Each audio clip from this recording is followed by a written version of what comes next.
জাতীয় ঐক্যমত্য কমিশনে দীর্ঘদিন ধরে আমরা মৌলিক কিছু সংস্কারের বিষয়ে কথা বলছি। আজকে সংবিধান সংশোধনের বিষয়ে একটা পর্যায় পর্যন্ত আমরা ঐক্যমত্যে পৌঁছাতে পেরেছি।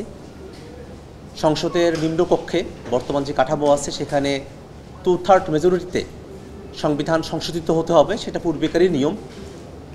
নতুন করে যে বিষয়ে আমরা একমত হয়েছি, সংবিধানের কিছু বিশেষ আর্টিকেল প্রস্তাবনা 8, 48, 56, 142, 58 ক বা যেখানে তত্ত্বাবধায়ক সরকারের কথা বলা হয়েছে, এই বিষয়গুলোতে যদি সংবিধানে কোনো সংশোধনী নিয়ে আসতে হয় তাহলে সেটা গণভোটের মাধ্যমে সেটাকে পাশ করতে হবে। কিন্তু সংবিধান সংশোধনের এই আলোচনায় উচ্চকক্ষের ভূমিকা কি হবে সে ব্যাপারটা আজকে অনিশ্চিত অবস্থায় রয়েছে। আমরা আমাদের পার্টির তরফ থেকে প্রস্তাব রেখেছি যে উচ্চকক্ষ গঠিত হবে, সেই উচ্চকক্ষের 2/3 মেজরিটিতে যেন সংবিধান সংশোধনের দিকে যায়। সব মিলিয়ে নিম্নকক্ষের 2/3, উচ্চকক্ষের 2/3 মেজরিটি এবং বিশেষ বিশেষ অনুচ্ছেদগুলোর ক্ষেত্রে গণভোটের মধ্য দিয়ে শিয়া বাটার ও ভিটামিন ই সমৃদ্ধ লিলি হালাল বিউটি সোপ, তারুণ্যময় উজ্জ্বল ত্বকের জন্য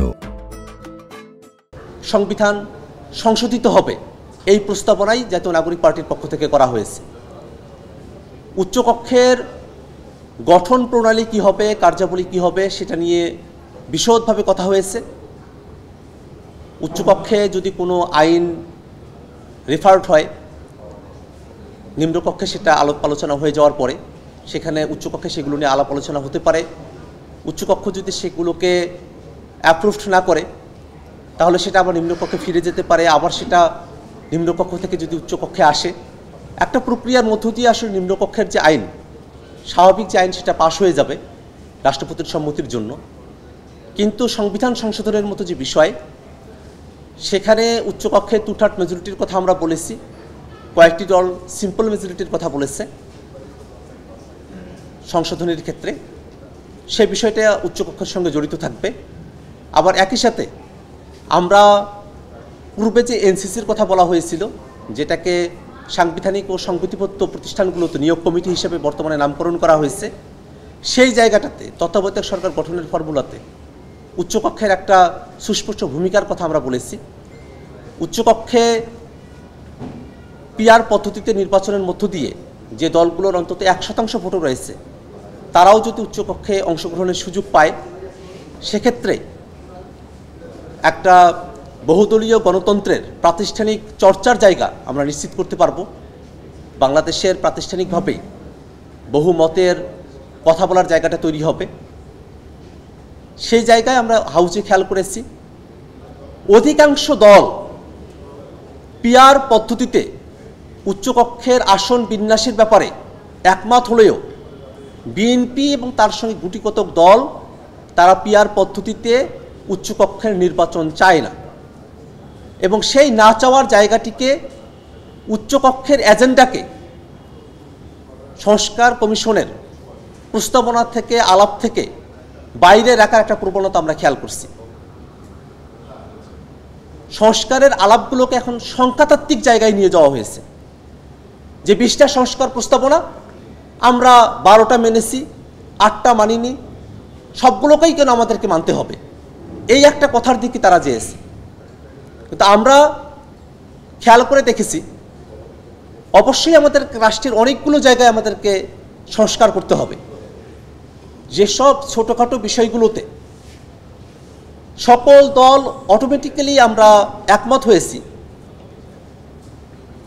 সেগুলো ব্যতি রেখে মৌলিক সংস্কারের প্রশ্ন যখন আসছে, যখন সাংবিধানিক এবং সংবিধিবদ্ধ প্রতিষ্ঠানগুলোতে একটা সমন্বিত নিয়োগ কমিটির কথা আসছে, তখন সেখানে তারা বেঁকে বসছেন। যখন চেক অ্যান্ড ব্যালেন্সের জন্য উচ্চকক্ষে পিআর পদ্ধতিতে নির্বাচনের কথা আসছে, তখন তারা সেখান থেকে সরে এসেছেন। যেন বা এই রাষ্ট্রটি তার একটা ভাঙ্গা পা নিয়ে চলছে, সেই ভাঙ্গা পায়ে তারা ব্যান্ডেজ করেছেন, তারা স্যাভলন দিয়েছেন, কিন্তু হাতটাকে যে জোড়া লাগাতে হবে সেই জায়গাটাতে এসে তারা বেঁকে বসেছেন। তাদের কথা হলো আমরা ব্যান্ডেজ করেছি, স্যাভলন দিয়েছি, এটাই যথেষ্ট, এটাই মেনে নাও, হাতটাকে জোড়া লাগানো এতদূর পর্যন্ত যাওয়ার প্রয়োজন নেই। আমরা এই জায়গায় স্পষ্ট করে বলি, মৌলিক সংস্কারের প্রশ্নে জাতীয় নাগরিক পার্টি এনসিপি কোনো ছাড় দেবে না। সংস্কারের প্রস্তাবনা আলোচনাগুলো টেবিলের আলোচনার মাধ্যমেই সমঝোতা হবে। রাজনৈতিক দলগুলো পরস্পরের বক্তব্য উপস্থাপনের মধ্য দিয়ে নিজেদের মধ্যে আন্ডারস্ট্যান্ডিংয়ের জায়গা থেকে সংস্কারের প্রস্তাবনাগুলোকে এক্সিকিউশনের পথে যাবে, সেটাই আমাদের প্রত্যাশা।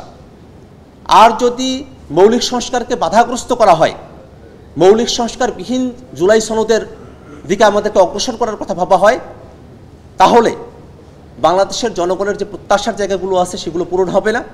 সেক্ষেত্রে টেবিলের বাইরে মাঠ পর্যায়ে সংস্কারের এজেন্ডাকে ঠিক করার পরিস্থিতি যদি কেউ তৈরি করে, আমাদেরকে সেই পথেই অগ্রসর হতে হবে।